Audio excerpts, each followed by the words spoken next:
Hello and welcome back. We are going to have the first try and fly new scenario on Prepared version 4.4, and we're going to start with an Airbus just because I am in testing and looking at Airbuses at the moment, so it made sense to go and do the same thing here in Prepared with the not the only Airbuses that I have. I do actually also have black box, but yeah, the Aerosoft Airbuses, and I have a whole series because there are two packages that you can buy. I happen to have the two packages with the A318, A319, A320 and A321. So these are the two, 18, 19 and 20 and 21. I used to have that for a long time, and when the professional updates came out, I was able to update with a special update price the whole package of 4. It took some time before the A320 came out because they, if I remember correctly, they started with the A318-19 to bring it into the new form, and then the A320-21 package was delivered sometime later.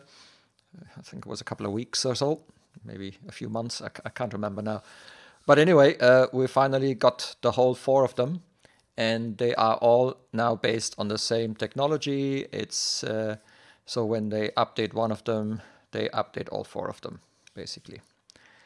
And there has been a recent update where they made it Prepared version 4.4 compatible, or I think the older ones are compatible with 4.4, but they have made changes that are specific to 4.4.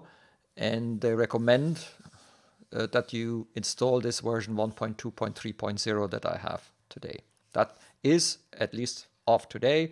This is the latest update you can get. If you watch this video in about a year or two, who knows? Yeah, so Aerosoft has gone a long way from the initial AIX, or what it was called. It was this Aerosoft Airbus Extended, or whatever they called it at the beginning.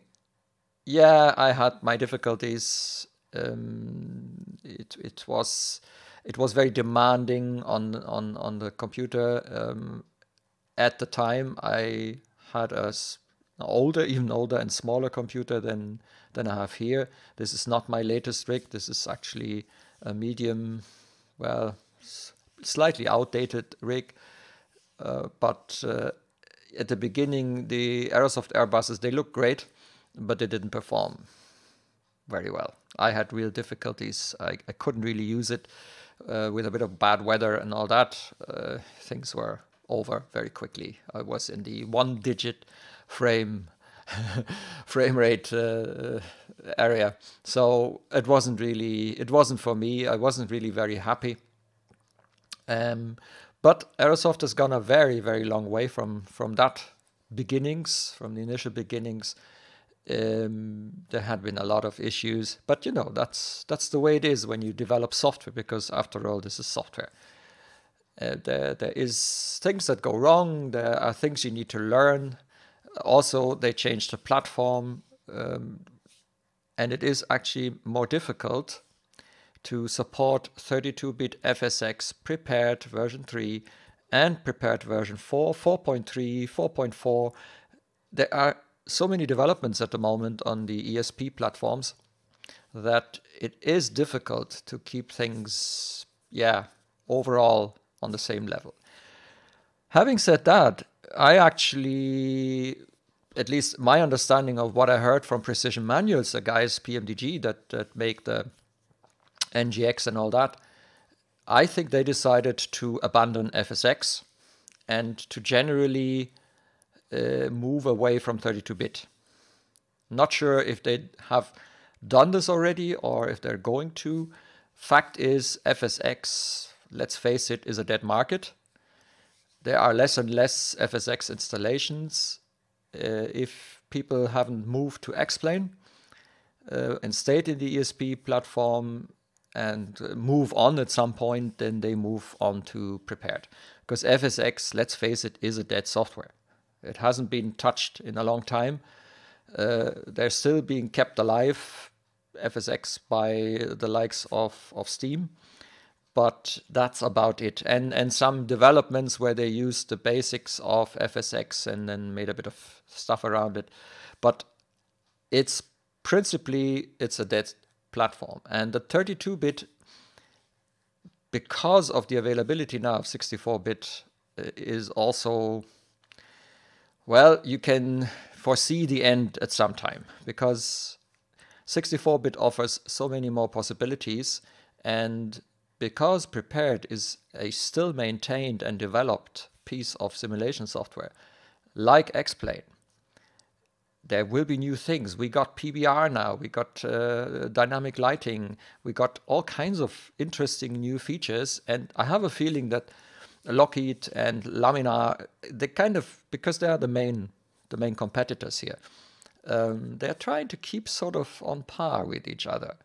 That means none of them stop at some point, because if they do, you might actually get overtaken by the other. And so I have a feeling that there is a bit of healthy competition here, and therefore we've seen some developments in Prepared as well that I didn't think we would see anytime soon, but we have been surprised by Lockheed Martin.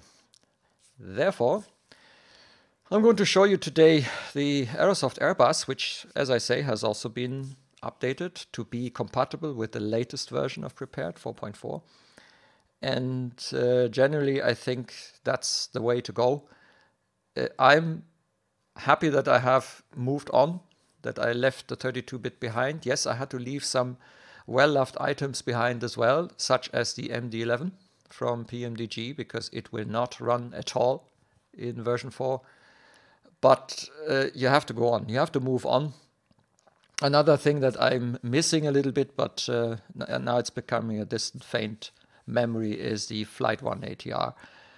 That was also, it was one of my first payware aircraft, and I loved it. But yeah, it's gone. There's nobody that picks it up. And Coronado, instead of doing 2 SAPs in X-Plane 11, like we have a SAP and now they've made a second one, I thought and I had hoped that they would pick up an ATR. Maybe they do. An ATR 42 or an ATR 72. Would be great if they do.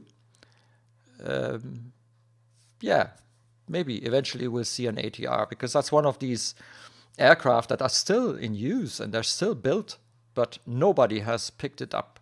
Nobody has picked it up seriously, I should say. There is one version, but yeah.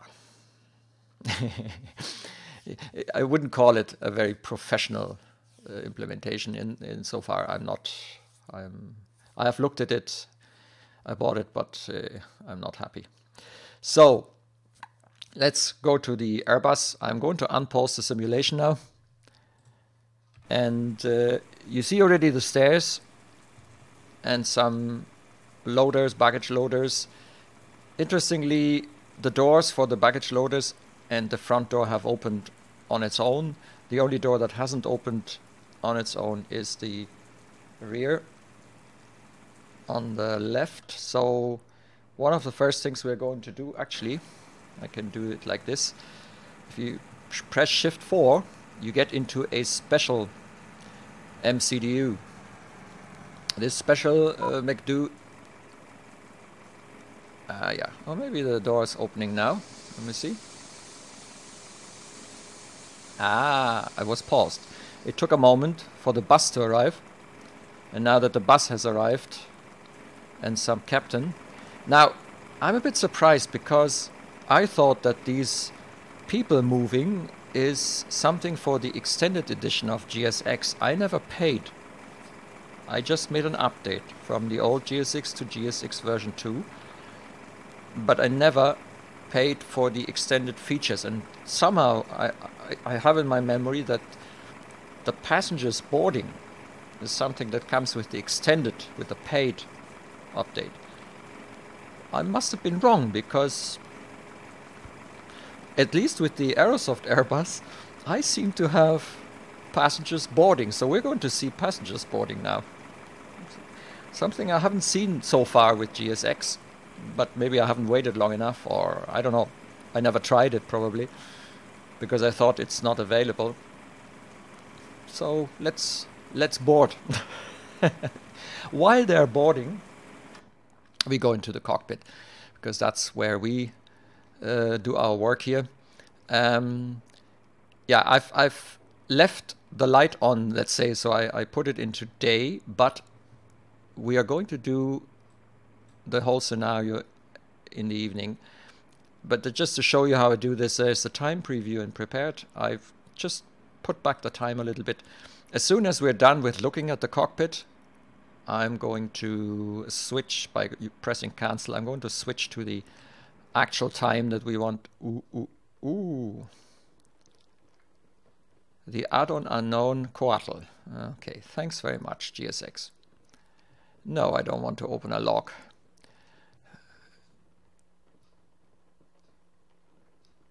Well, you know what?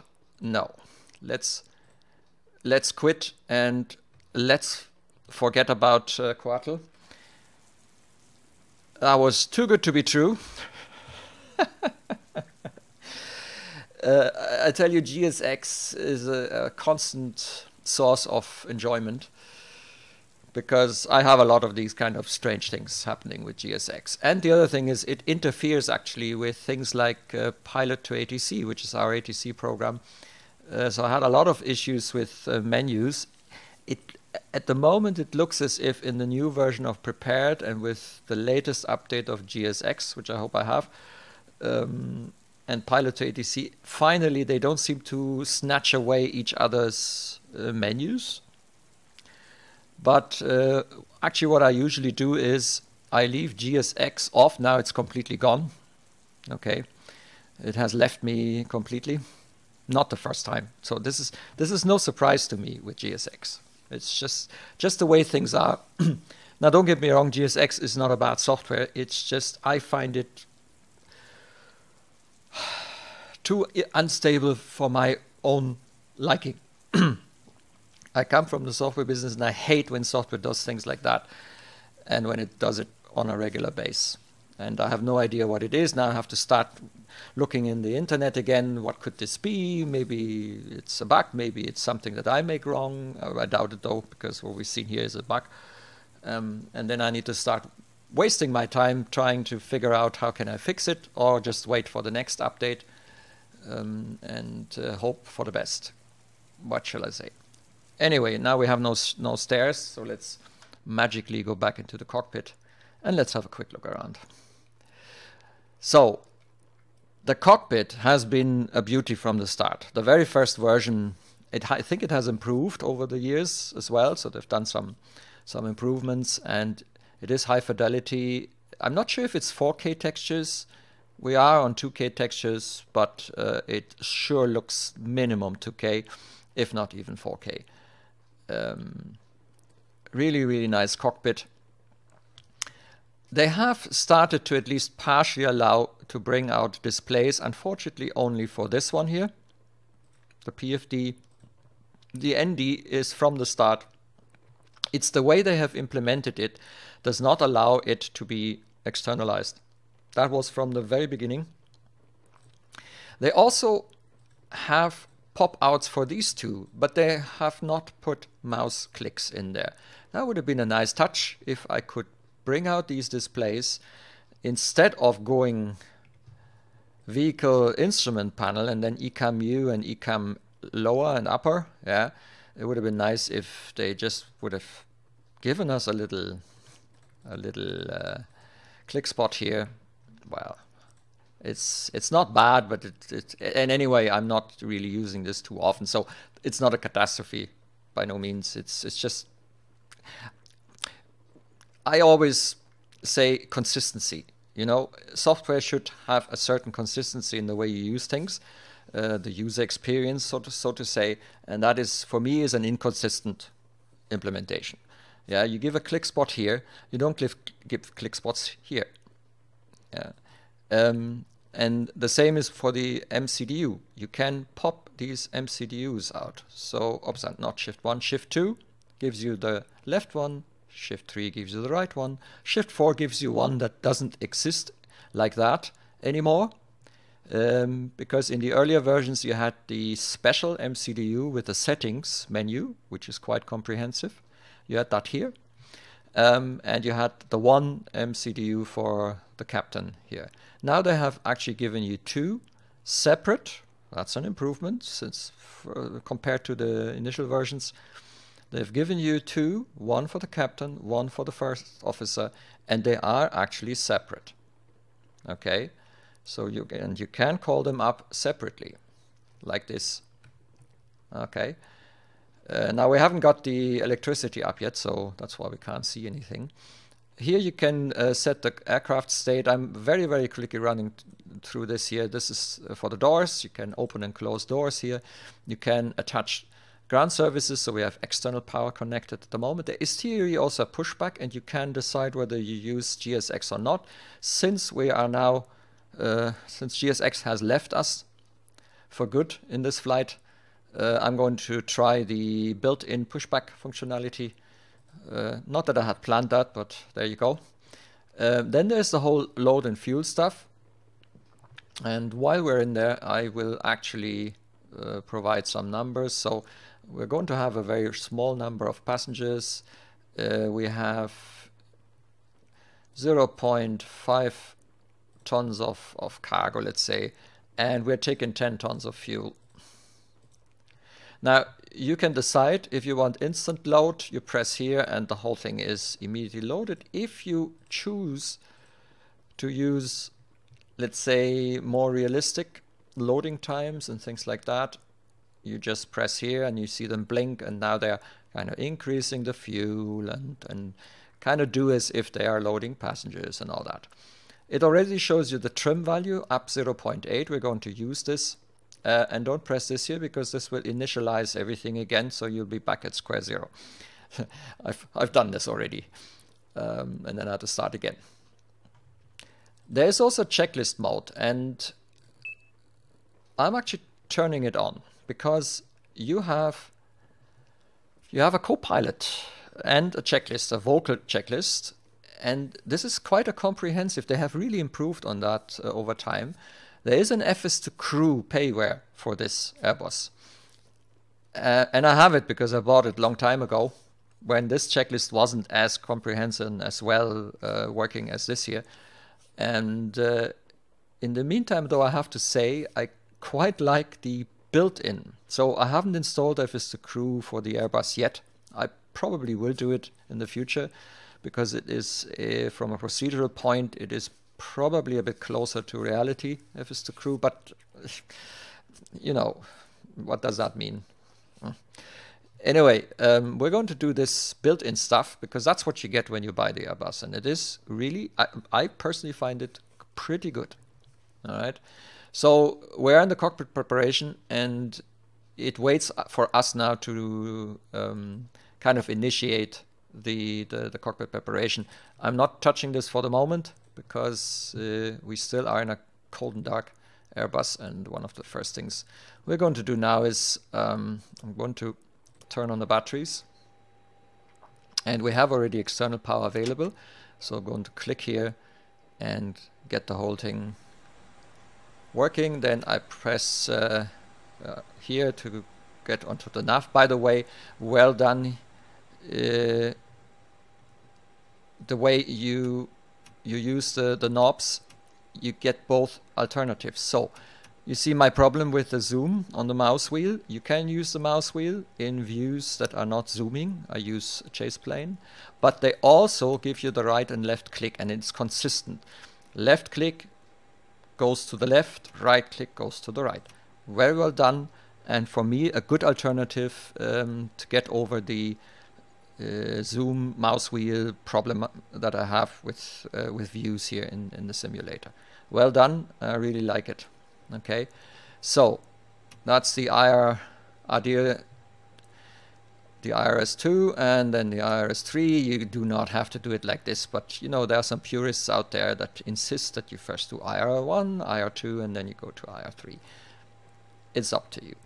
And also one thing that normally is done quite at the beginning is that you run the fire test. Now the problem is we don't see any displays or so we have, it's difficult to see, and quite frankly, this Airbus has not implemented full procedures of an Airbus. So you will not get, let's say, a Flight Sim Labs level simulation with also failure simulation and failure checklists and stuff. There is some of it, so on a very basic level where it made sense, but overall Aerosoft's philosophy, as far as I understand it, is this is an airplane for the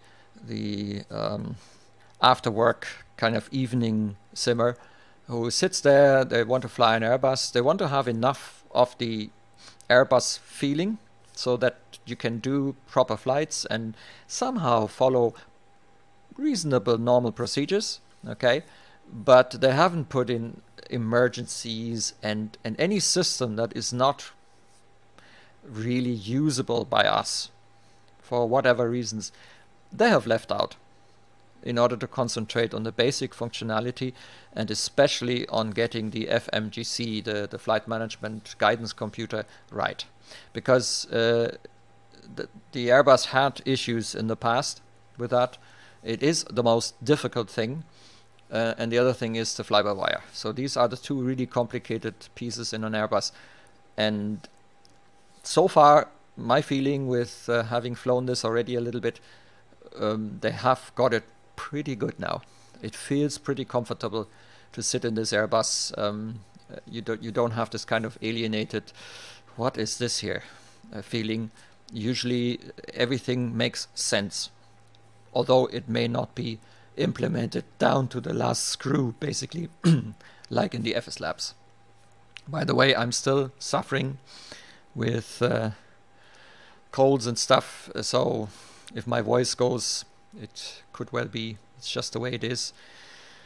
If you don't want to hear that, the alternative would be me not making videos. I hope that's not what you really want. So if my voice gets a little bit scratchy like now, I'm drinking a bit of tea and then hopefully it is better again.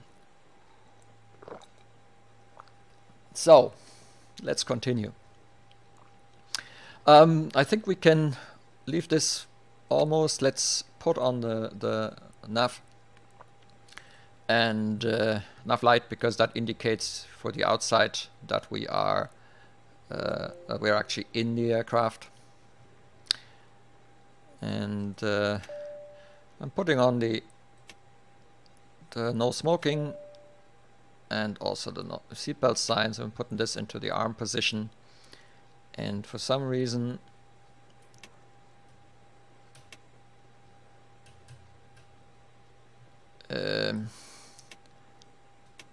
okay.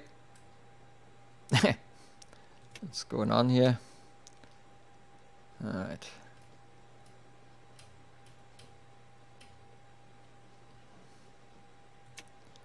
Yeah, I've just brought my switches, my GoFlight switches online, and there seems to be a bit of a mismatch, but I think I got it under control now.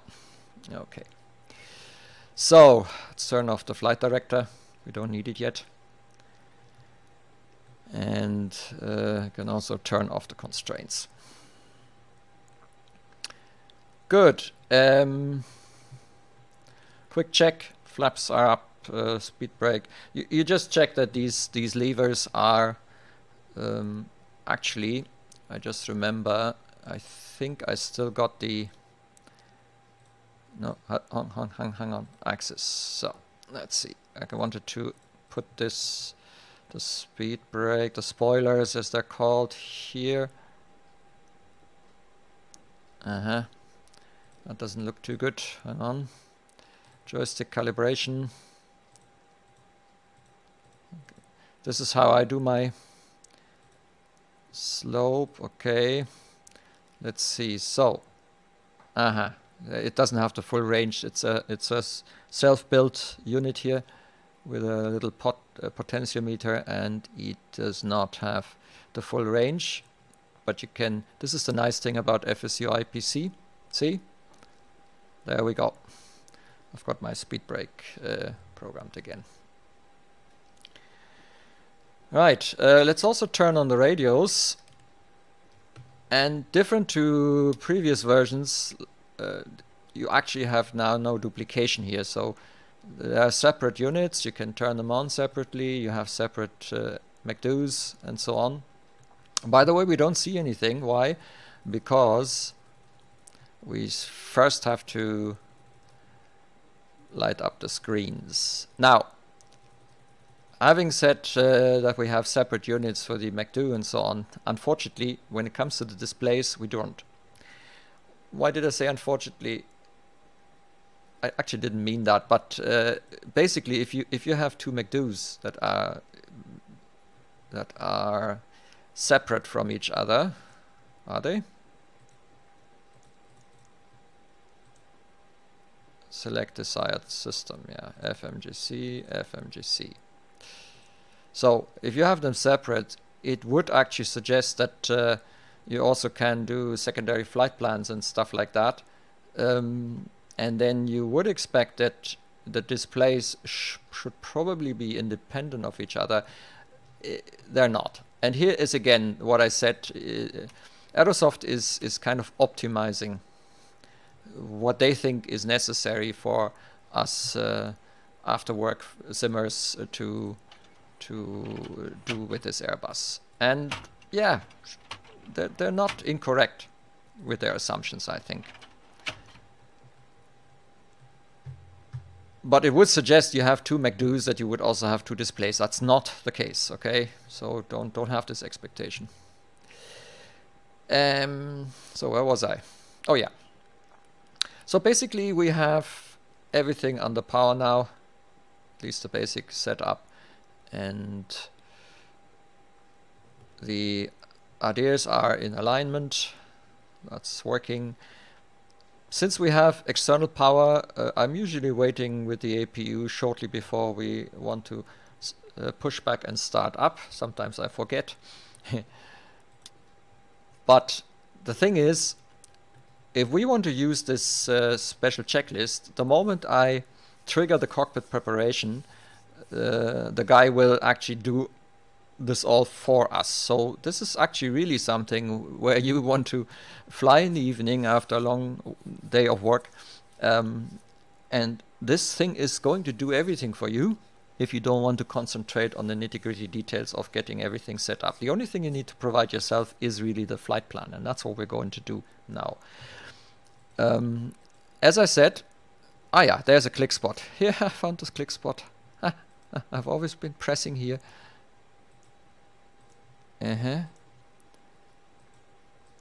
Okay, that's the click spot bringing it. Let's see. Ah, that's the click spot for the setup MACD, not for the other ones. Okay, fair enough. Maybe there's another click spot that does that. Anyway, so at the moment I press cockpit prep, it will start. I don't want that yet. So what I'm going to do is I'm going to use Shift 2 to bring up my. Actually, I'm the first officer. So let's go here. I go into the init page, and now we're going to do the usual setup for a flight. We're flying from Echo Delta Delta Mike to Echo Delta Delta Mike. Alright, then flight number is something like test 1. Cost index, I take 35 on these. Usually we're going to fly flight level 200. So now this is one of these. You just click and it provides you the values, okay? And the block fuel, again, you can just click and it provides you the values. If you're using the hang on. If you're using the fuel planning, or do you intend to use the fuel planning, at the moment it will not do anything. So let's put the fuel in there and the whole thing is set up. Now, one thing I haven't shown you, I'm going to show you. There is a program. It's called the A3xx fuel planner. It is something that is installed with the aircraft, and here you can actually provide, before you start, you can actually calculate fuel, you can set the fuel, you can decide and plan how much fuel you want, and you can generate what is called a load sheet, and in theory that would be printed. If you have a printer attached and defined, you would actually get this printed on a printer. And yeah, interesting little feature. Unfortunately, this is only for the fuel, so and you need to be actually careful what aircraft you use. Okay, nice thing, but yeah, it's not giving the full loading experience. At least it doesn't look as if. Yeah, you can also go into a minimum mode, and it would now calculate based on, yeah, we haven't provided information yet. Okay, so I haven't used that, and yeah, we're going here now.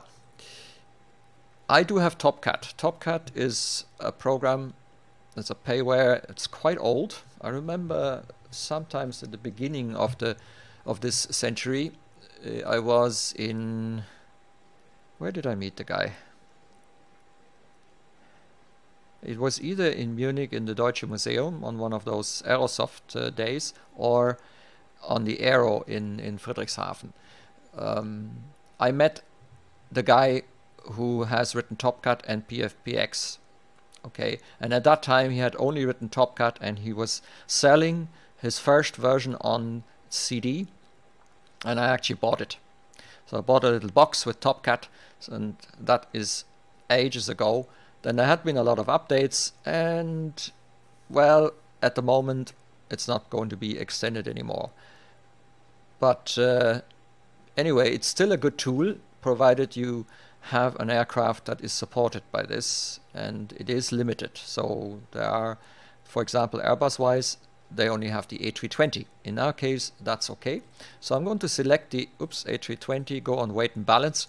And what we can do now is I can try and get the zero fuel weight roughly to 43. Yeah, that's okay.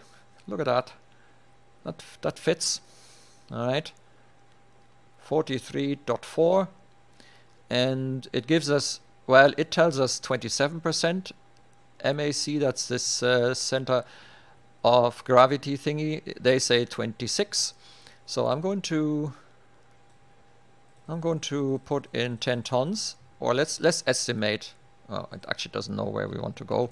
Yeah, that doesn't work too well, because going to the same airport, it cannot really properly calculate. So I am going to put in the 10 tons, and then I go on takeoff and landing.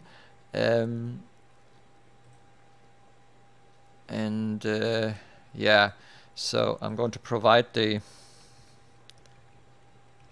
0809, and temperature is 15 degrees or something, or visibility 20, 88 at 8, temperature 12, and QNH is somewhere in the range of 1000. Okay, we want to go from 08 left, and then I can do compute.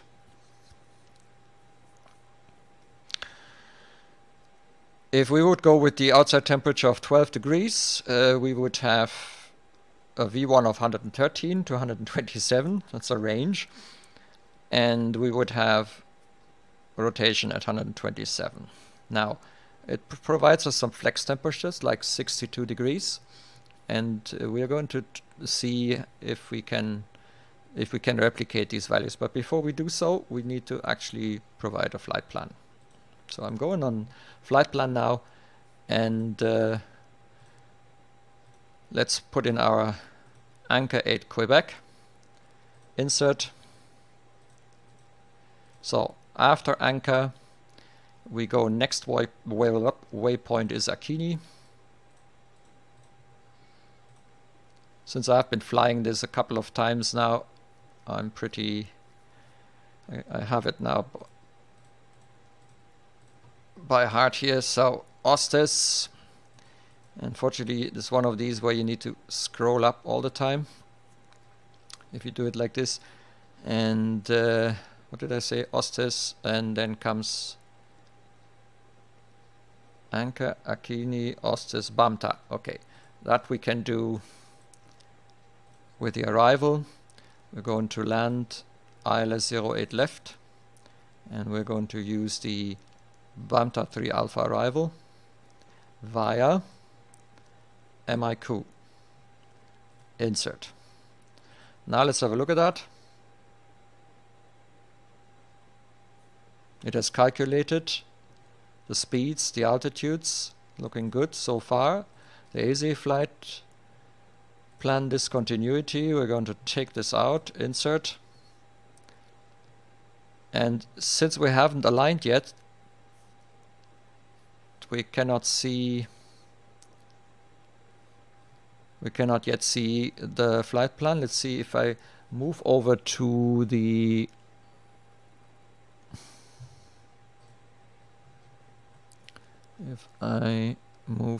plan mode. Ah yeah, here we can see it. Okay, that works. Not that it moves, but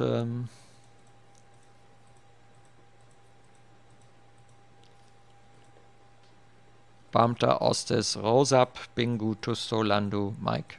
Yeah. Valda? Really?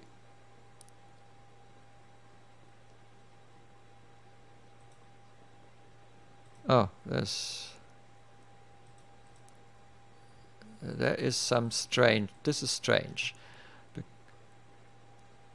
Valda 1.8. And then intercept, and then comes the discontinuity. We're taking this out. But that does not look correct. At least, yeah, let's go a bit. Does it look correct? Oh yeah. Yeah, I think it's okay. Alright. Yeah. I think we can leave this for the moment. It's looking fine. By the way, this is all dashed. Why is it dashed? Because we haven't yet gone. And here we have some things here. I'm not able to go into anything managed. So the dash dot that does not show yet, even if I press the buttons. That will come later. So this is one of the Airbuses where you need to kind of be completely done with everything, and then shortly before takeoff, latest, you can actually get into the dash dot altitude dot mode, where you should be in the end. One of the things is we haven't got the flight director on. See, that makes a difference. Okay. Okay, fair enough. Flight director on, and then we've got it. So we haven't yet talked to ATC, and we are not yet aligned. Wonder how long it will take. I mean, it is a couple of minutes. So let's do the ATC thing, I would say. So we are still on the 80s frequency, and I just realized that all the Go Flight stuff hasn't turned itself on because it has forgotten. So there's still some issues with the Go Flight software I have, and I'm not sure why that is, because it seems to not correctly. It doesn't seem to correctly detect my Airbus. I'm going to do a restart and see if it now correctly picks it up.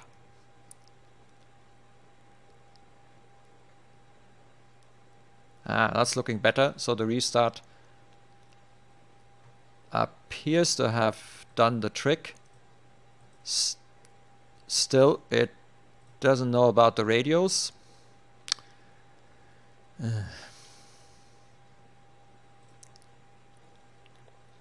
Yeah. So there is some issues with picking up things, and I guess I will need to figure this out. So I'm just quickly providing now. So yeah, now we got it. So we are currently on. Oops. We are currently on 123, 125. That is the 80s frequency, and I'm now going to. Okay, hardware is not working. All right, I'm going to switch to 1:1.72, which is the ground frequency, no clearance delivery here in Munich, and yeah, and I'm going to now request the clearance. Clearance delivery, quality, 9er, 9er, with the Addons plus clearance. Quality, 9er, 9er, clear to Echo Delta Delta Mike via Alpha November Kilo Echo 8 Quebec departure, and then as filed. Climb and maintain flight level 70. Expect flight level 200 within 10 minutes after departure. Departure frequency 127.905. Walk 6337. QNH 9er, 9er, 9er. Cleared via the Alpha November Kilo Echo 8 Quebec climb to flight level 70. Expect flight level 200 within 10 minutes after departure. Departure frequency 127.905. Squawk 6337. QNH 9er, 9er, 9er. Quality 9er, 9er. Quality 9er, 9er. Read back correct. Contact ground on 121.82. Roger 121.82. Quality 9er, 9er. So for some reason this suddenly got a bit quieter. Anyway, so we've got our clearance, we've got our squawk code. We know now that we have to initially fly to flight level 70. So I'm putting this in. Okay, and I'm going to push that button, and now we've got it. Dash. Well, the speed is still missing, the dot, but that will come, I think. So dash dot, it should be dash dot altitude dot dash. That's the final that we should have eventually. Okay. So, but we're not done yet in the MacDo.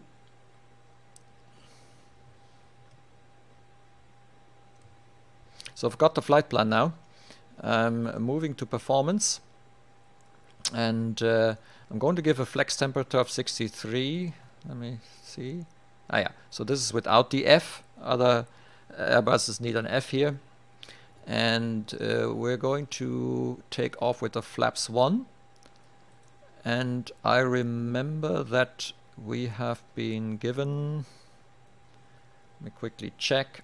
We go to return. Load and fuel, up 0.8. Okay, up 0.8. Just to confirm, push approved south there.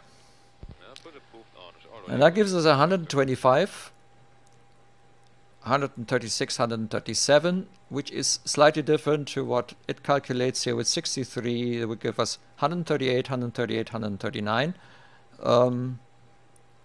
Yeah, so I'm inclined to believe the add-on itself, okay? It's not that we're completely different here, but the V1 usually, very often, at least with Top Cut, is very close, if not even the same as the rotation speed. So you basically have go, and go means we have reached V1 and we're going to rotate. And 137 is then the speed with which we climb out, which are very, very close. That means you basically initially climb with the same, almost the same speed that you have rotated and left the runway with. Okay, so we're basically done. There's not really that much more we have to do. We'll quickly check. Our climb mode is managed, and it should not climb with more than 250 knots below 10,000. We'll see.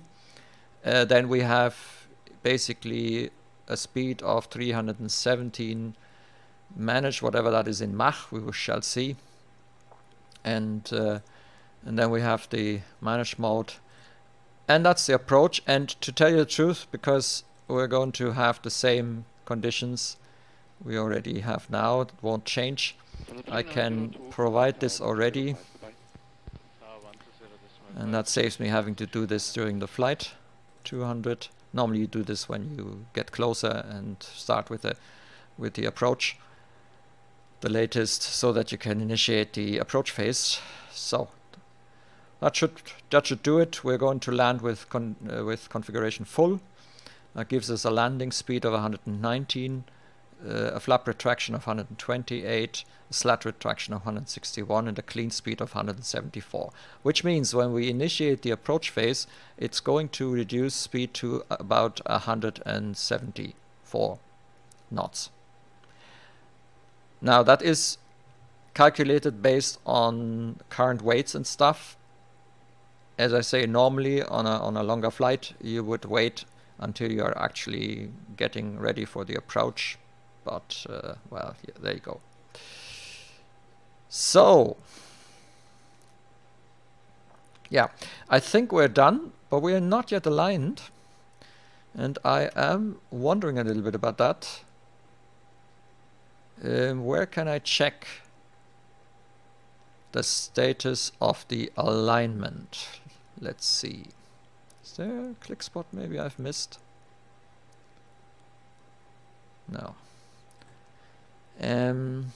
Anyway, we do the usual thing also is to go through the pages. So the doors, they are still open. Going to check the engine page.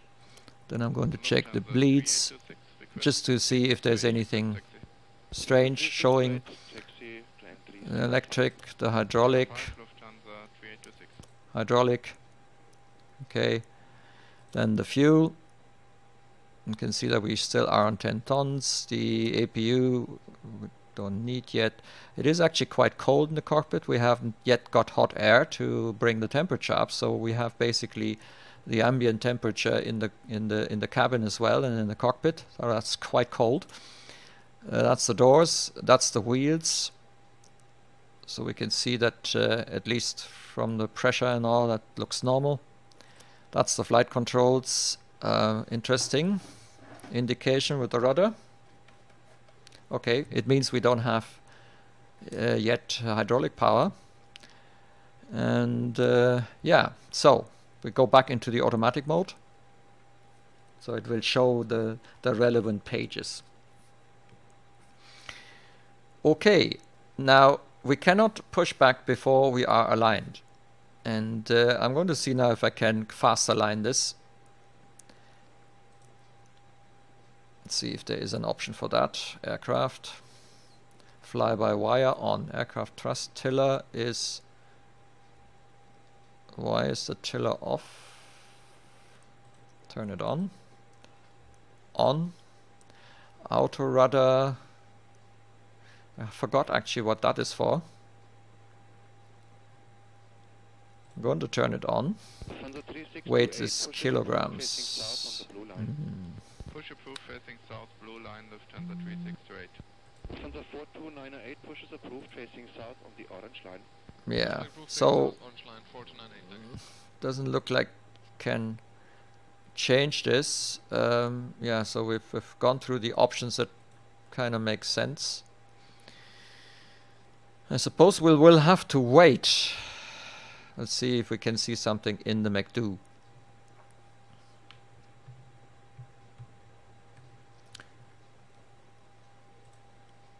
So F, nav, B, up. What's that? Is that actually?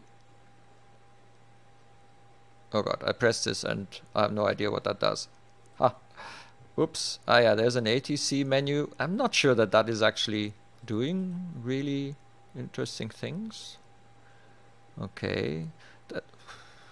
That looks like a data link thingy. I'm not going to worry about that now. So let's go back here. Let's go on the init page. IRS init. Ah, we haven't pressed that one yet. Okay. I knew there was something missing. In this case, it was me not pressing that button. All right, so thank God that's resolved. I was wondering already. Yeah, I think we are ready to go. Oops. Yeah, you need to be careful with where you click. What I'm going to do now is I'm going to turn on the dome light, and I'm going to now cancel. And what we can see is that it has become dark, very dark immediately. Where am I now? It has become very dark. So let's turn on some of the lights. Floodlighting.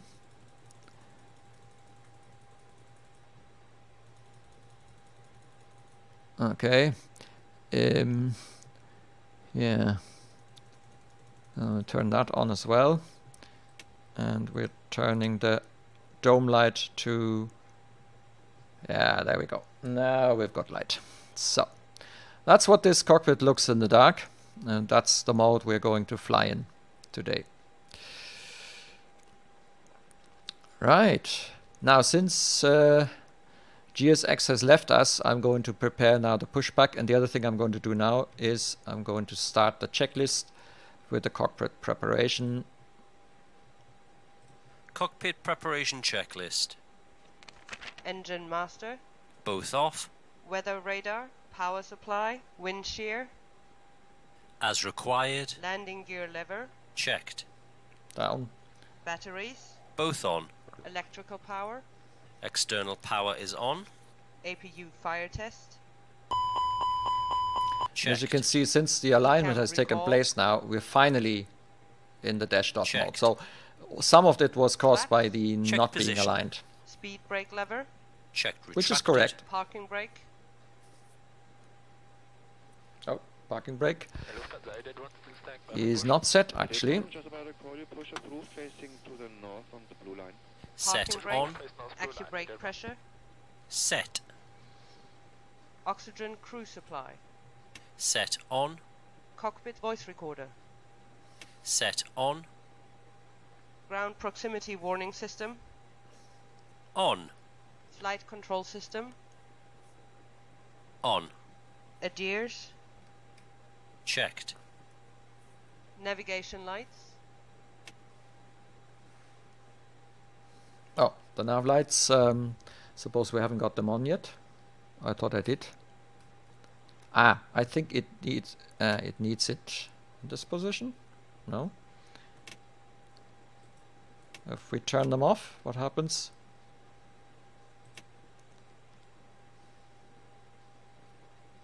Cabin signs. Yeah.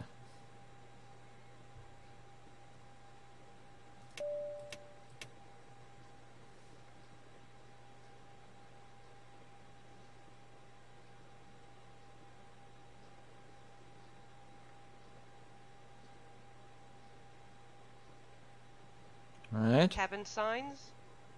Both on. Emergency lights. Ah, on auto. Checked and armed. Anti-ice. Off. Probe window heat. Auto. Air condition. Checked. Electric panel. Checked. Fuel pumps.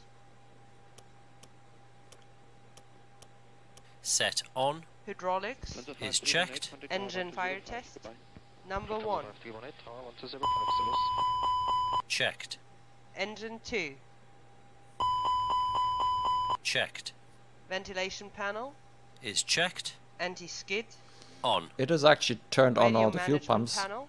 On. Weather radar. Gain. Mode. Checked. Thrust levers. Idle. Engine mode selector. Checked normal. ATC. Mode. System. Altitude reporting. Checked. TCAS. Checked standby. Oxygen mask test.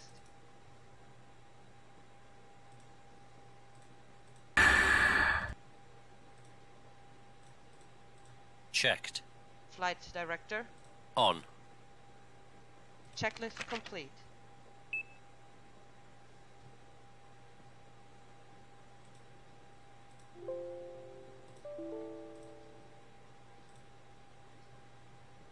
So, checklist is complete and it now says close the doors. So, actually what I'm going to do is, I'm going to do exactly that for one. So we're going to close those doors, everything that's orange. And the other thing I'm going to do is go into ground services, go for the pushback, and we're not Captain, the cabin is secure. All passengers are aboard. Going on behind in the Charlie 3. Okay. Clear push is approved facing south on the orange line. Before start checklist. Windows and doors. Closed and locked. APU. Set on. APU bleed. So it's started up the APU now. And we're waiting for the APU to come online, and then the APU bleed is going to be set. So this is actually very nice, you know, it's a kind of lean back and let it all happen. That's is one of the nice touches with this Airbus here.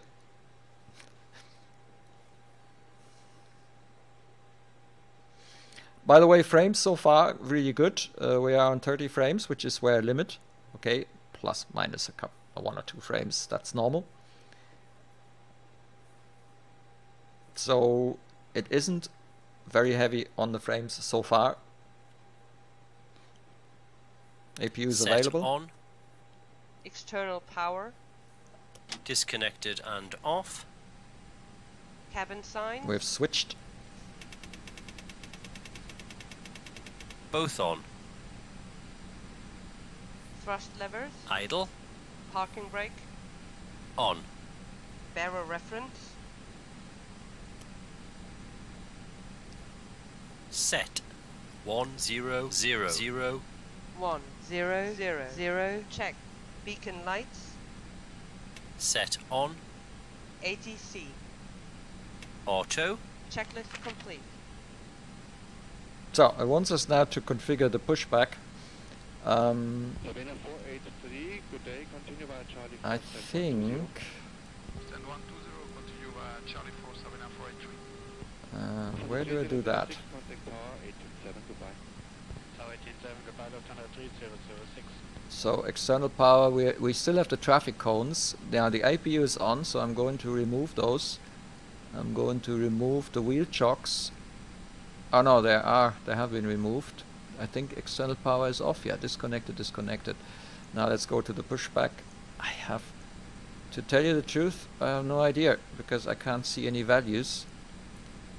It could be that it expects GSX to do this. So nose, yeah, well, what do we say? Nose has to go to the right. 5 degrees. Ah, this way. Nose has to go to the right 90 degrees, and taxiway distance, good question, I'm not sure. Well, we'll try it anyway. So let's request push. So we request push and start from Ground quality, 9er, 9er. Request startup and pushback. Quality 9er, 9er. Start up and push back approved. Approved. Quality, 9er, 9er. Okay, let's start this and see what Flight deck happens. to ground. Go ahead, sir. Ground, we have ATC clearance for push and start. Please confirm ground equipment and services are clear.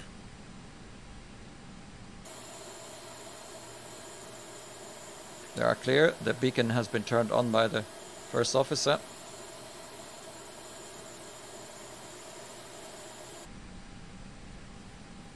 Since GSX has left us, Start pushback.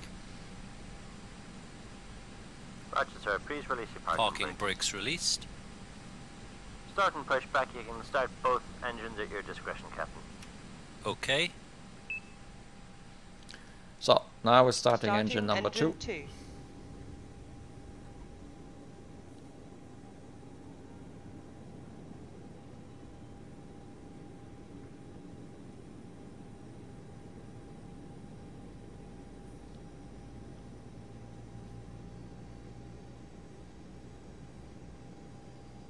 100 above. What? You should get that from an Airbus, but there you go. Engine 2 is stabilized. Okay, engine 2 is stabilized, so we're starting number 1. Starting number 1. You hear the barking? Lufthansa 3452 is ready to taxi. Lufthansa 3452, I call you for taxi as soon as your company is moving in front.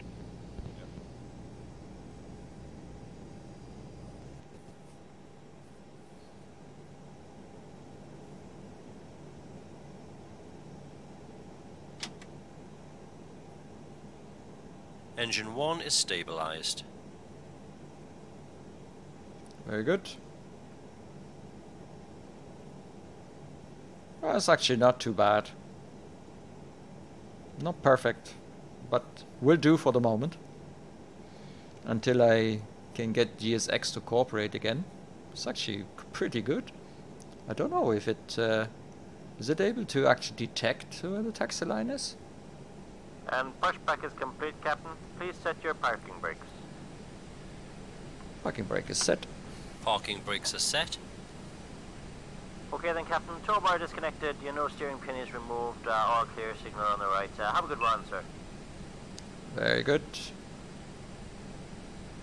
So, we're supposed to wait now.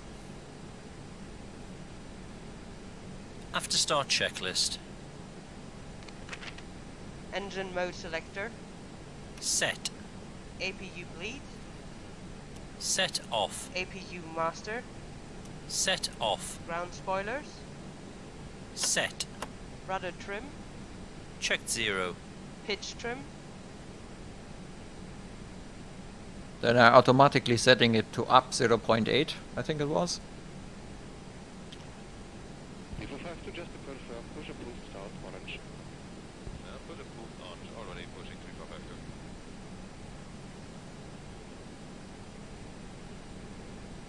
Set.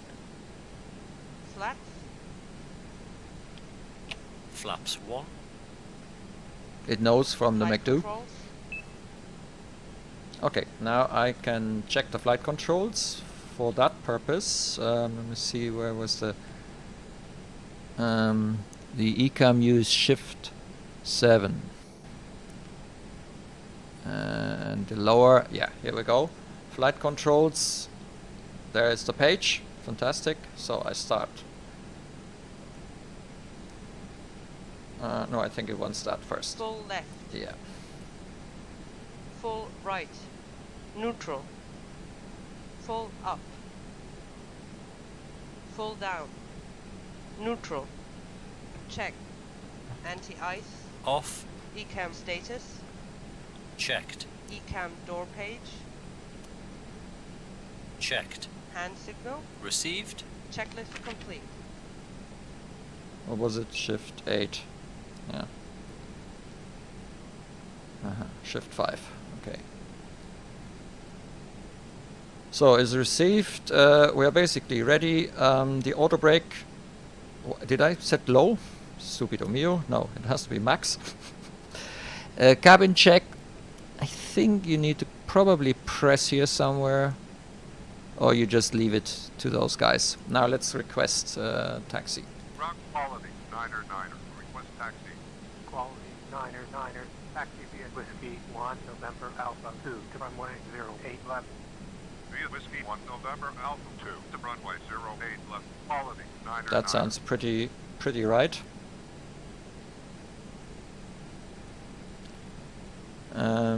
So that means, if not already happened, taxi light on. And parking brake off. Initiate taxiing. And I'm going to take... It takes a wee moment for the engines to spool up, by the way. There's a certain delay. Yeah. Not sure if that's normal. Taxiing checklist. That's Exterior lights. Checked. Brake check. Pedal press 0. Checked. Auto brakes. Max. Takeoff data. Reviewed. FCU. Checked. Flight instruments. Checked. Checked. Weather radar. Power supply. Wind shear. Checked and set. TO config. Set. Checklist complete.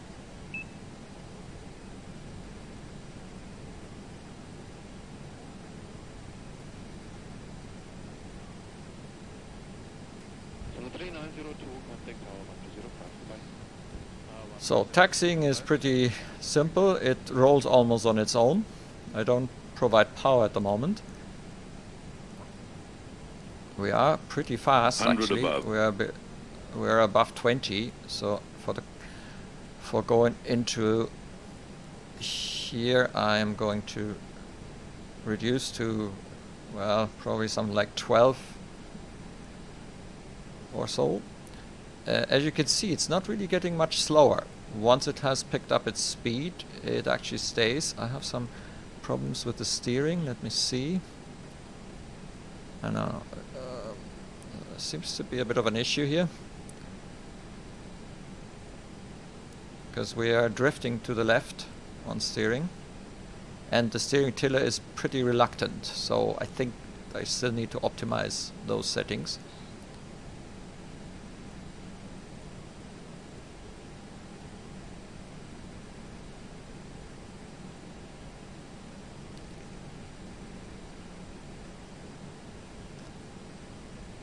I hear some, I don't know if it's just in my headset or if you also hear some intermittent, so one of the sounds going on and off. Contact tower on We'll need to check in the video then. 118.7. Quality 9er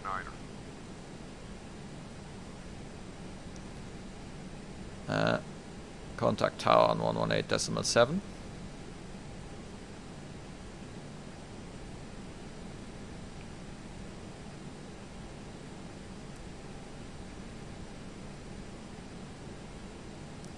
So we're basically we're going to switch now to tower. Let's see what it would what we would request actually. Takeoff clearance, yeah, I thought so.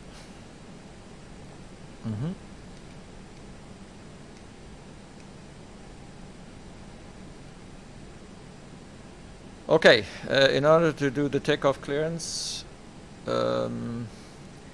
start before takeoff checklist or use key 1.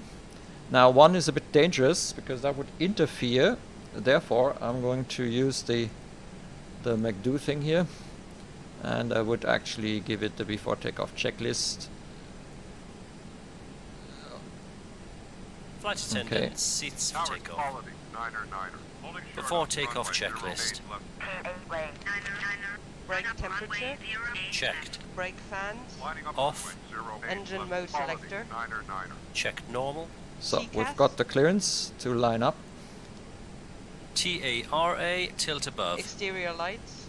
Now the thing with the sounds in Set on. Sliding Prepared table. is that when you have several programs and several sources for sound, it will Stowed. scale down some of them when Stowed. others are playing. So that's why we're getting Checklist complete.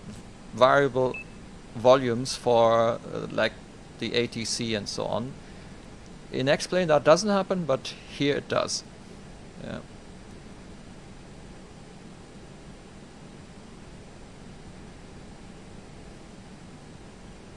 Not sure if you can turn this off. I haven't yet found such an option. So now, interestingly, frames have dropped drastically. We're now on 16 to 17. Now that's partly the airport, I'm pretty sure, partly the night lighting, partly the rain, and to a good bit also the Airbus itself.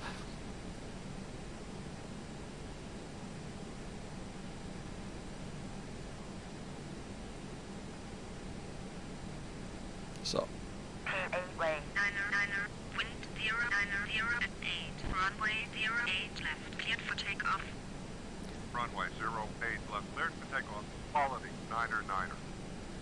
Okay, so we're cleared for takeoff, and it wants me now to set the takeoff thrust, so I'm moving forward the thrust levers until we have SRS man flex SRS. Yeah.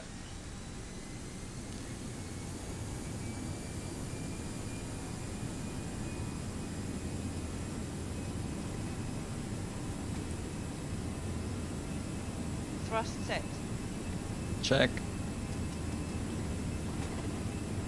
100 knots. I have a bit of difficulties keeping it straight, so I need pretty strong and rotate. I need pretty strong input from my rudders.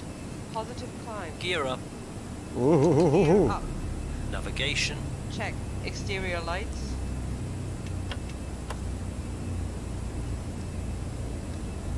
Okie dokie.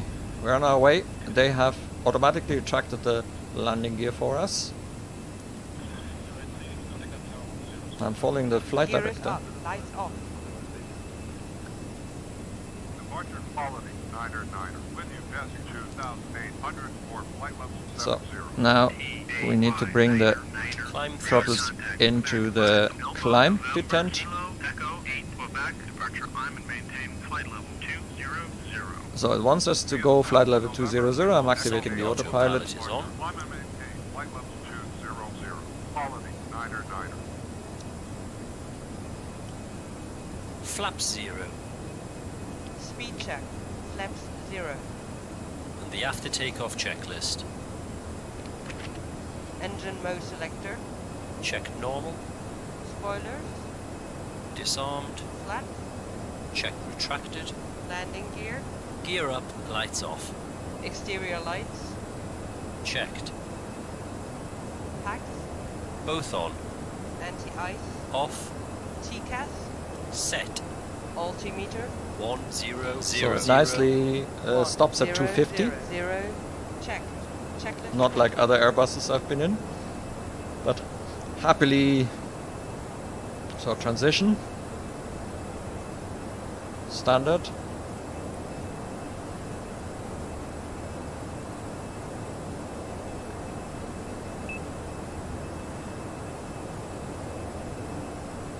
Checklist now wants me to climb to cruise level. You can turn the message off, I think, but when you do it kind of at the beginning, first time, it's actually quite good to have it, to keep it on.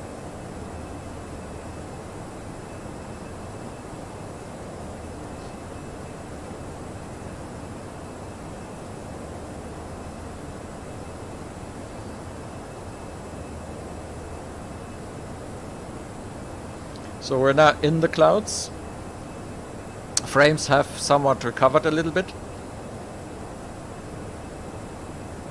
Passing 10,000 feet. Lights off. Great, isn't it? You don't have to do anything. Cabin signs. Both off. So we are above the clouds. We've gone through the cloud layer.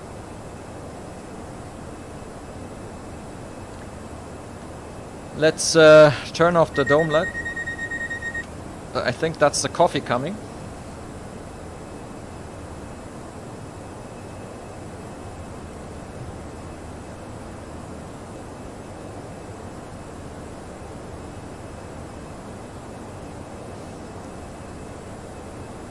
And by the way, there's also these here, which we haven't yet turned on. I thought there was another one. I think it's here. Yeah. Okay. Oops. So that's, I think that's all the lighting we have. Yeah. Looking good. And let's see. You can actually turn on the map lights for maps we don't have, but yeah, it's actually quite good. Problem with this display is it is almost impossible to move it, because they have done the click spots in a way that does not allow me to move. Oh, now I've got it. I was playing around a lot and you need to find that itsy bitsy millimeter. Why is this working now? Because when when you see that thumb, it will turn it off. So we're now accelerating to our cruise speed. We are beyond the 250, 10,000. That means we're climbing a little bit less, which is okay. So EDNY, Niner, contact Munich on 120.65. That's all done by the first officer. I don't have to worry.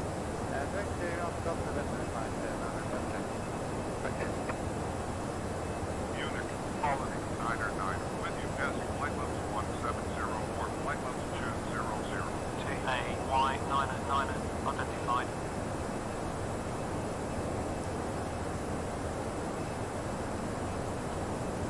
If you find the display is a little bit low, you can increase. By the way, weather radar, we can put it on 2, and we can put the terrain in theory on 1, because these are mirrored. It doesn't matter what we put on here. Okay, it will show both.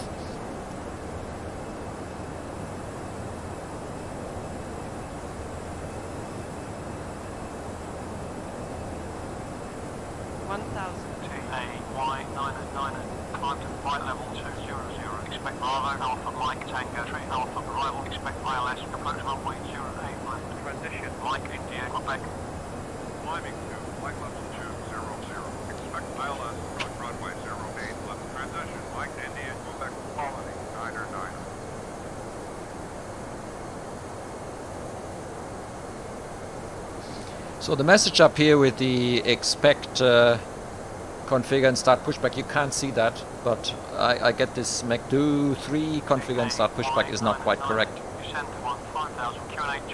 So it wants us already to go down to 150.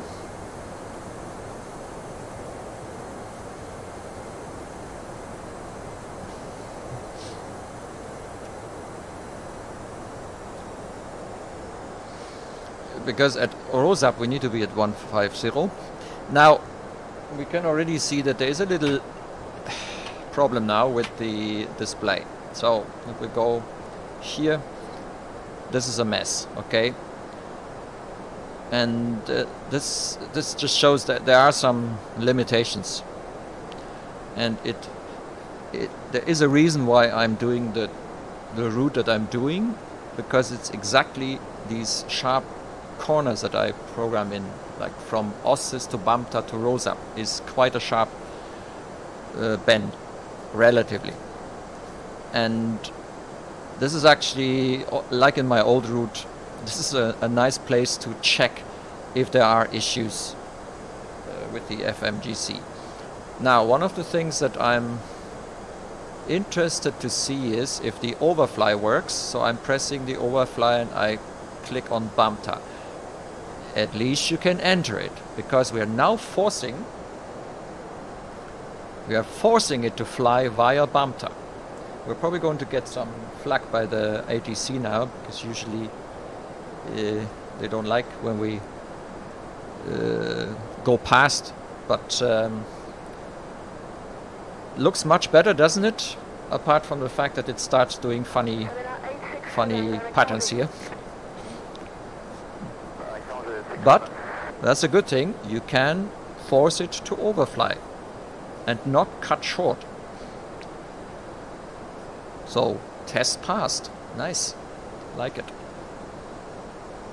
Frames have gone back to basically around 30 with some slight drops in between, but they're short. So performance is pretty good. As I told you in my prologue, it is actually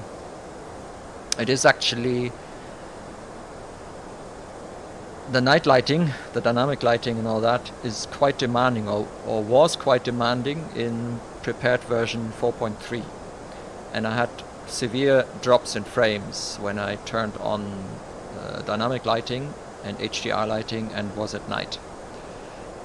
4.4 has improved quite a bit on that, so it's not as pronounced anymore. I can still see a certain drop in performance when we're at night.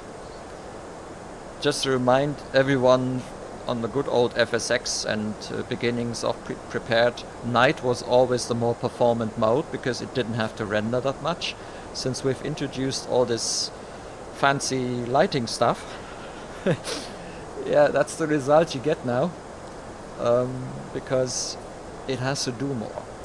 By the way, this is going to be a bit longer of a try and fly because we have been introducing so much about the aircraft. But yeah, I hope you're not going to drop out now prematurely. I hope it's interesting enough and giving enough information. So you can see now how we are flying to Bamta. I actually quite like that. That's good. For me, that is good. Test passed.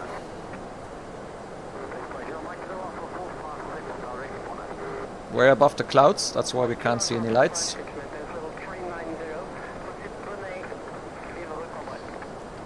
We're still descending, and we hopefully should be at 150 when we reach Rosap, because Rosap has a restriction. You can see that here. It looks a bit strange with 151.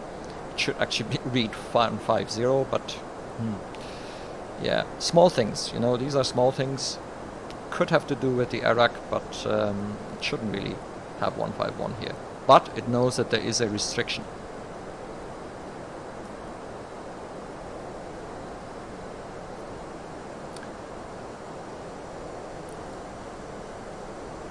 Also for ATC, we're still on track.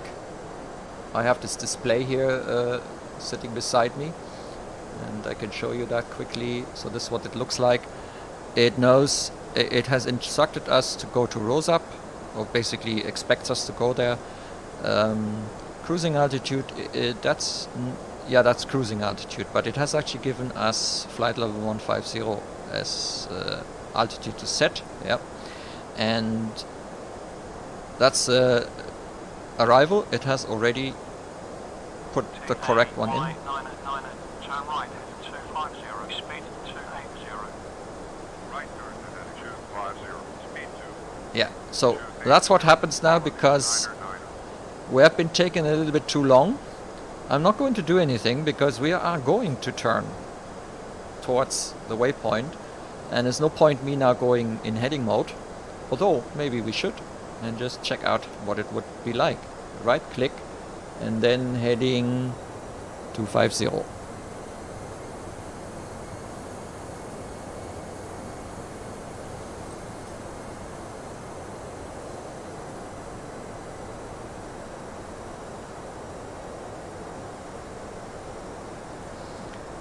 So we had decelerated, that's why the descent rate has gone down a little bit. Again, we are kind of bypassing Rosap. We could force, probably with overfly, we could force that it flies over Rosap. I'm not going to do that now because it's already heading towards Bingu.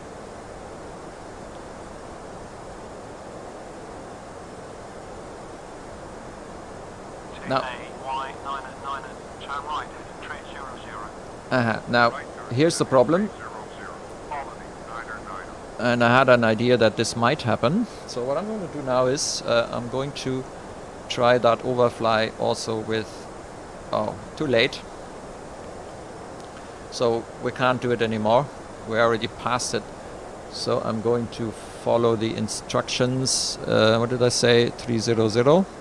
Because ATC needs us to fly over Rosap. And it wants us to fly over Rosap, so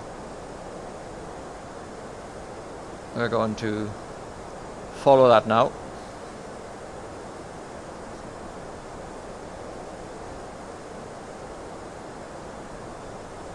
.300.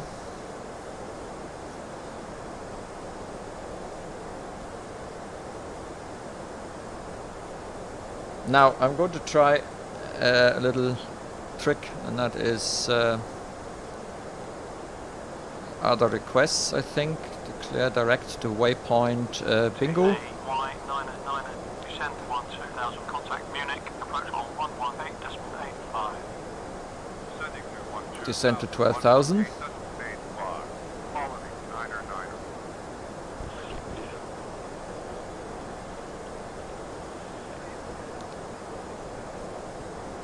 Okay.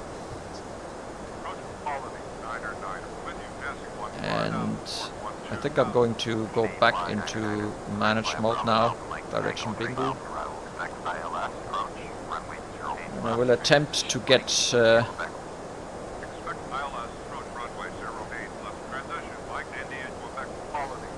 yeah, it has picked up Bingo now. So we're fine. We're back on track.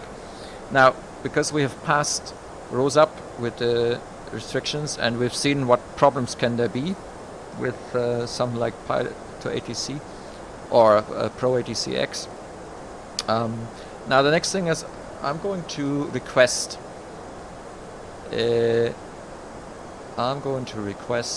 direct to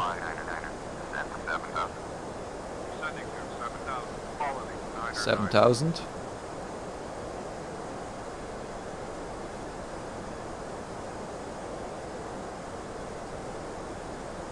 Okay, 7,000. I'm going to request direct MIQ.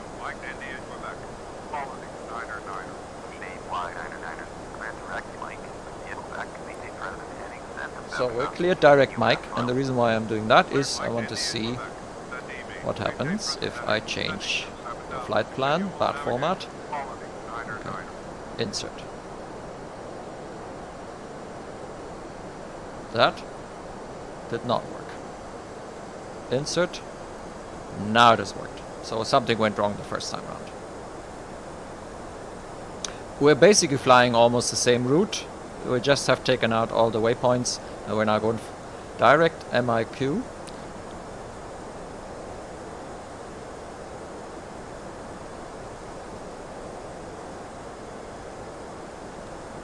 And we need to now really start descending again.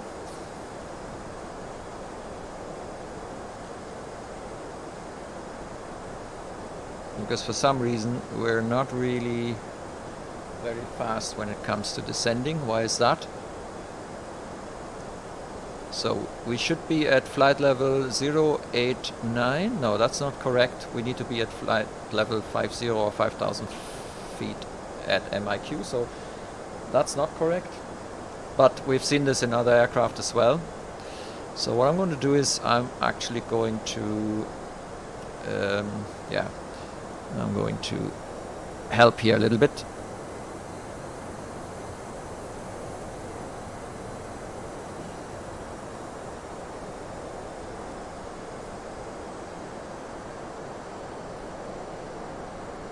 And I'm pretty sure we're going to get instructions either for 5,000 or to follow the arrival procedure.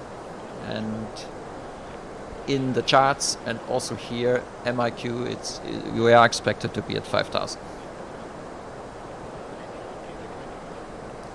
Now the Aerosoft Airbus isn't the only one that doesn't really handle this correctly, because I think the ARAC, the Navigraph ARAC, is not quite correct, possibly, because most Airbuses don't know that MIQ has to be at 5,000. So not really their fault. Actually, can I change this? Let's see. I go here and we have an altitude constraint. Can I change this? Oh look, it says 5,000. So why are you not displaying it then? Look at that. That's not correct. So it's not that the ARAC hasn't got the data. It does actually. It does not display it correctly. Let's see if I can mess with this here. Okay, let's see, return. Now that is similarly weird. It shouldn't really show flight level 051, so we've got a little buggy here, I think. Me thinks. Well, as long as it brings us where we are supposed to, that means we could in theory go managed again.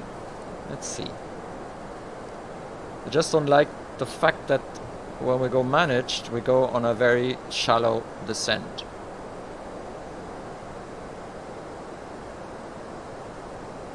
No, I don't like that. So let's go again and continue with a proper descent.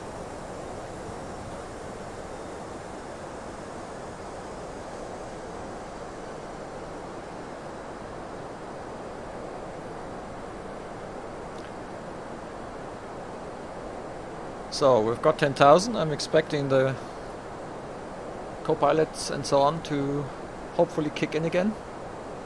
What is the state of the checklist?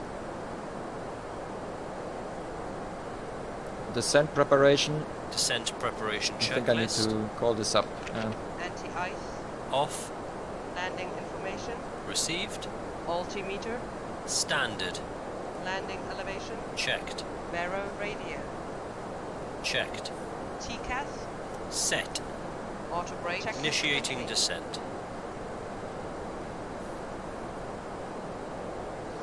Should have probably done this checklist a little bit earlier. But I think we are now back in... yeah, we're back in takeoff, climb, cruise. Before takeoff... Ah yeah, approach, final landing and after landing.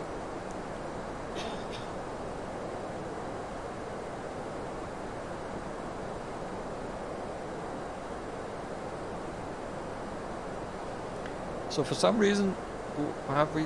no, we are still on standard. Yeah, it's okay. We're fine.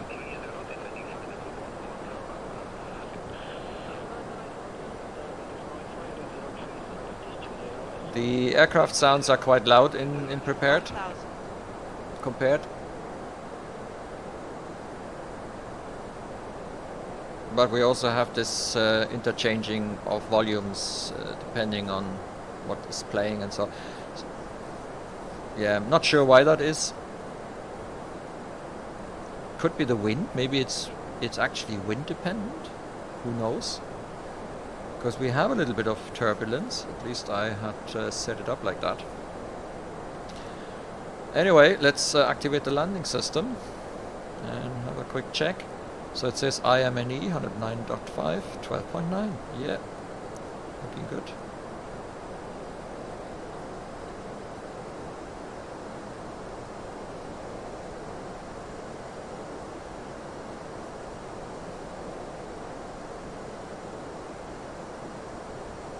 Maybe that's his wind. Could be. Maintain present altitude speed to 250, clear ILS, approach, runway 08 left, transition mic, Quebec. Maintain present altitude, okay, approach to transition mic. Alright then. I'm hoping that you bring us down in time. First time I'm flying this route with pilot, with Pro ATCX. Because we need to be at 5,000. Well, in theory at Mike, but practically we also need to be at 5,000 when we get around this bend here, because otherwise we are too high for the ILS. And you can see that we are too high. Okay, here it is okay, because this thing is on the lower end. It needs to be above the middle line.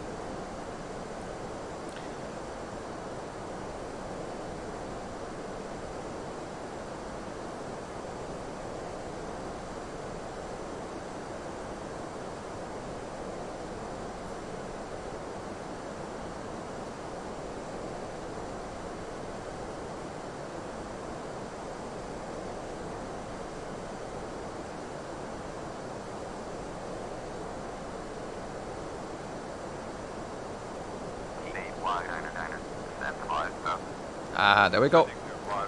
It finally brings us to 5,000. That's what I wanted to hear. 2,000. That is what I wanted to hear. Descent.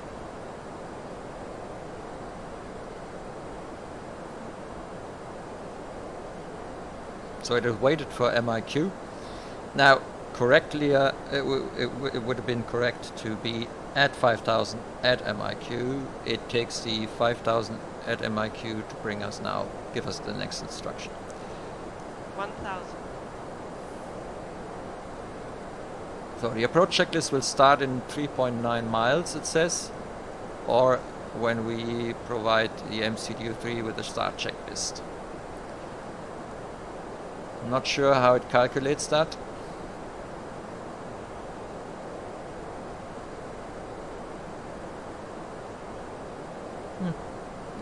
We'll see.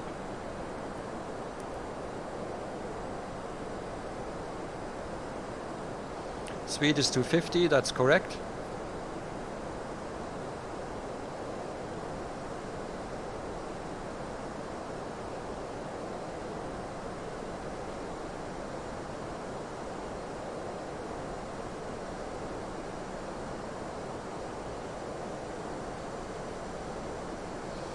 But so far, apart from small little things, everything is working pretty good. Approach checklist. Here comes the approach checklist. Decam status. Checked. Sliding table. Stowed. Stowed. Cabin signs. Seat belts coming on. Cabin signs. Checked. Nav accuracy. Checked. Bearer reference. Checked. 0, 0, 0. 1, 0, 0, 0. Checked. So. Exterior lights. Set on. Checklist complete. Transition altitude.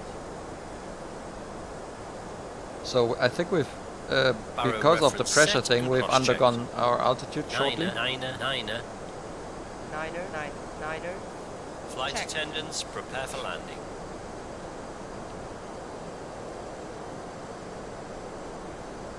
Okie dokie. We are turning. Because I have already set up the approach page, we are basically ready. I think these guys are turning on the approach mode themselves. Yeah, I think it's already active. It looks. Yep, it is. And we're actually decelerating now to the green dot speed, which is the clean speed, 180.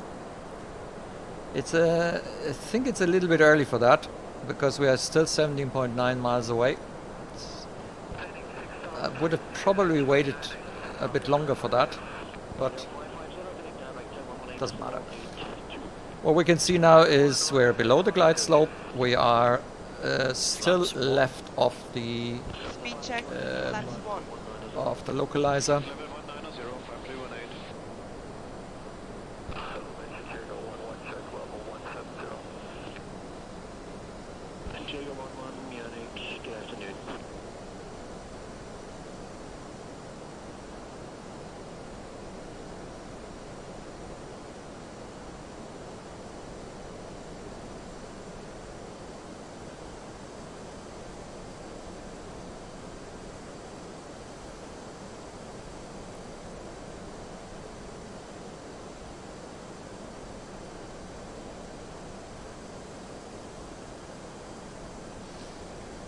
Yeah, Cola Pilot is doing everything. In a moment they will also arm the speed brakes, and I need to start with the flaps though.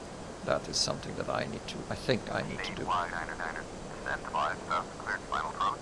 Tower at the mark.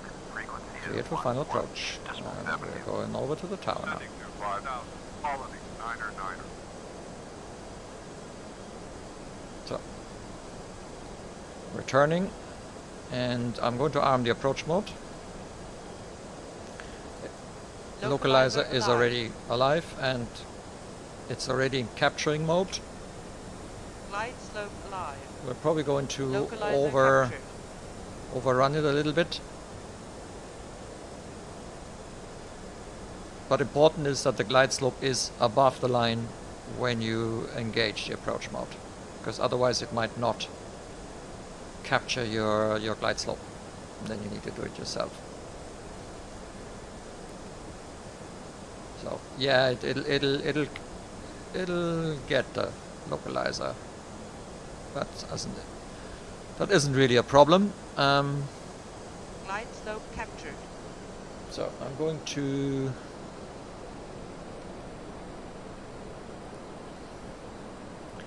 I'm waiting a little bit with the flaps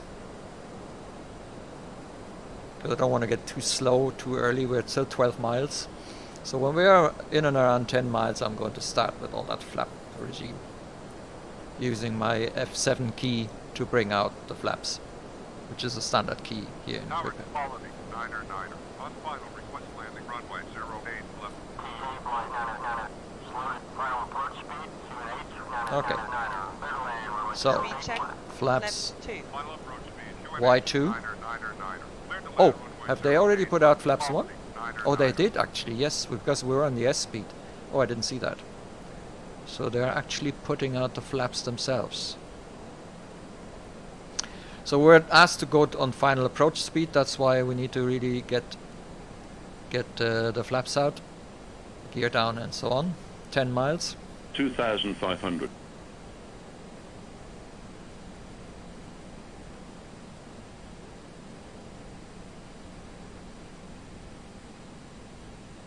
Gear down.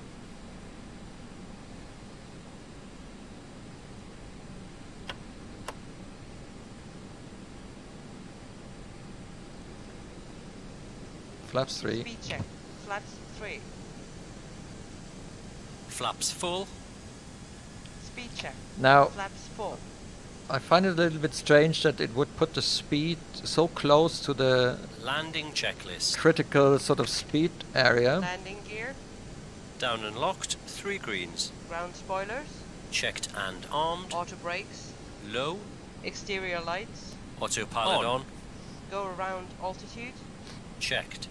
Landing memo. Checked no blue. Checklist complete. So it's slightly above the glide slope, but I guess the autopilot's going to correct that. You see what I mean? Because it's very likely that we're going to get some warning in a moment. Speed. Yeah, there we go. Speed.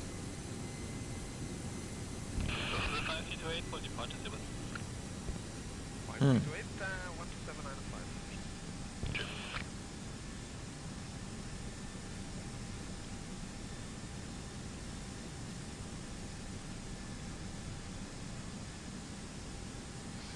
So we've got both flight directors and both autopilots activated.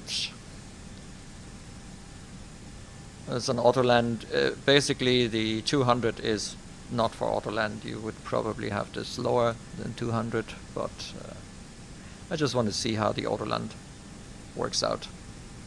There's our Munich again. It's a bit of a flicker, but that's due to the 1,000. relatively low settings, but performance-wise we're fine. We fluctuate between 29 and 21. Yeah. Which everything above 20 is no problem. Up to 15 frames it's flyable. When it gets below 15, things become difficult, especially on approach.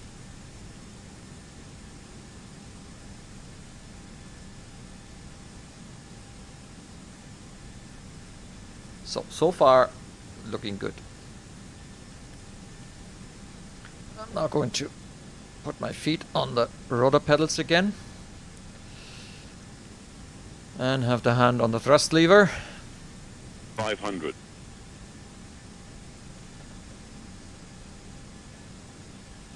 But so far still the autopilot in charge. 400. Start Scott lifted 42908 number 3 and Sierra 5. 42908 Scott via Sierra Bravo 11 holding point 26. 300. Sierra Bravo 11 holding point 26 left G 4298. Minimum 200. Looking good. Continue.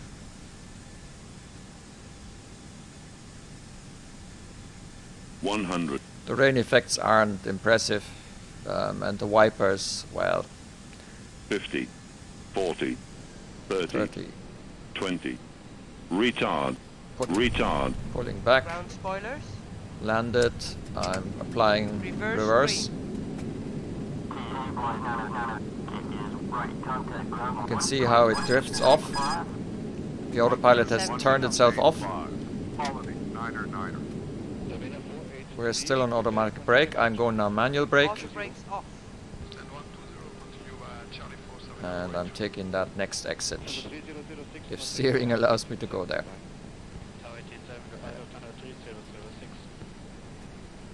Yeah. It's a bit reluctant, but it works, so. There we go. I need to do something with the nose wheel steering setup configuration. Anyway, up. We have... After landing checklist. Exterior lights. Set off. Ground spoilers. APU on. Set off. Engine mode selector. Checked normal. Flaps. Checked retracted. TCAS. Set. Brake temperature. Checked. APU. On.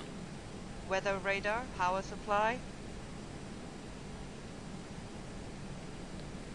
So yeah, they're starting the APU for us now.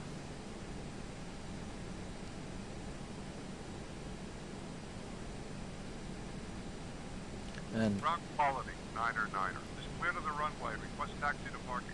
Quality, 9er, 9er. Taxi ride November 3 to Terminal 2, Gate 204. Via Power November supply. 3 to Terminal 2, Gate 204. Quality, 9er, 9er. okay. Yeah, then let's continue. Taxi light is on. Park brake off.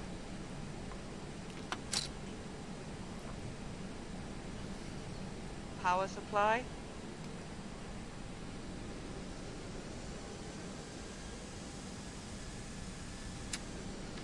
So there's something it's waiting for. I'm not sure what it is.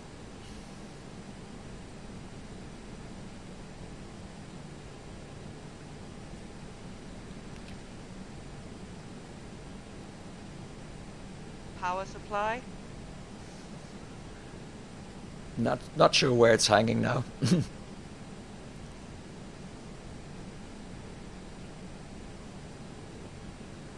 So we got off quite nicely here. So we're almost, yeah, we're here almost. Right bridge, right taxiway, and it's not very far to 204. I mean, it's not a big airplane. Yeah, come on. What's the problem? What appears to be the problem? Who knows? So they want us to go to 204.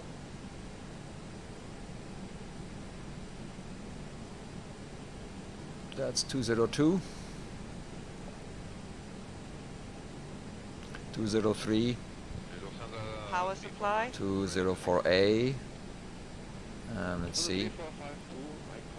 And yeah. Well, I'm just taking this one here now. Taxi light we can turn off.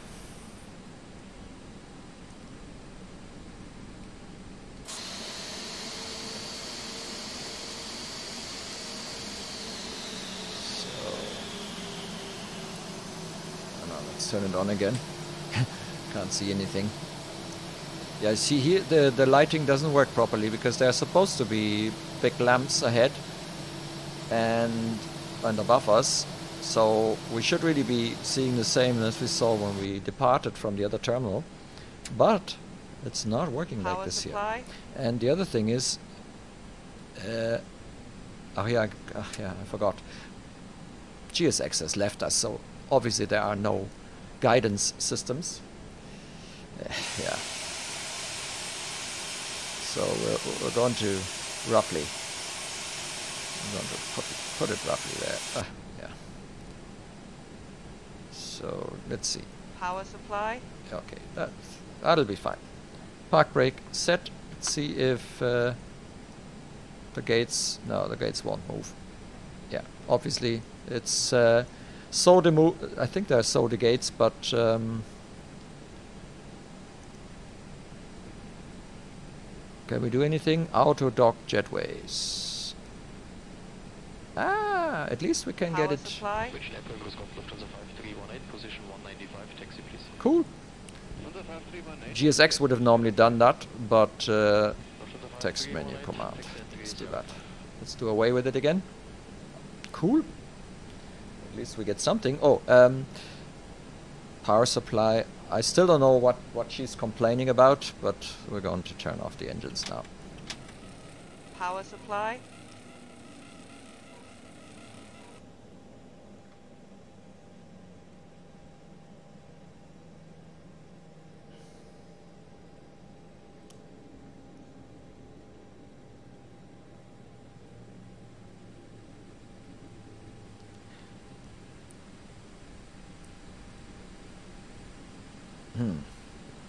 Power supply. Something with power supply. I don't know what it's playing at, but let's go to the ground services and let's set the and let's connect the external power. Power supply. Yeah, and forget about her asking for some power supply. I need to find out what that means. What power supply? Does she maybe need batteries for a mobile or something? I don't know. Okay, so that's it. I think we can. Power supply? Yeah, it's okay. It's okay. Don't worry about it. Well, we have arrived. Taxi lights are still on. Let's turn that off now. Let's turn off the strobes as well, because they are also still on. I'm also turning off the beacon. Nav light stays on. Those have to go off. Everything, all the lights, and we also. I can't turn that one off because the power supply problem stops us from letting the passengers out. Well, I have to stay with us a little bit longer. So, yeah, that was a longer try and fly, almost 2 hours. It's a very nice add-on. It works pretty well. It isn't perfect, power supply, but it never set out to be perfect anyway. There are some little things here and there that are not quite okay, but they're not bad. So nothing really bad has come our way on the route, and all in all, it has nicely flown the route. It has intercepted. It has landed automatically quite well. Supply.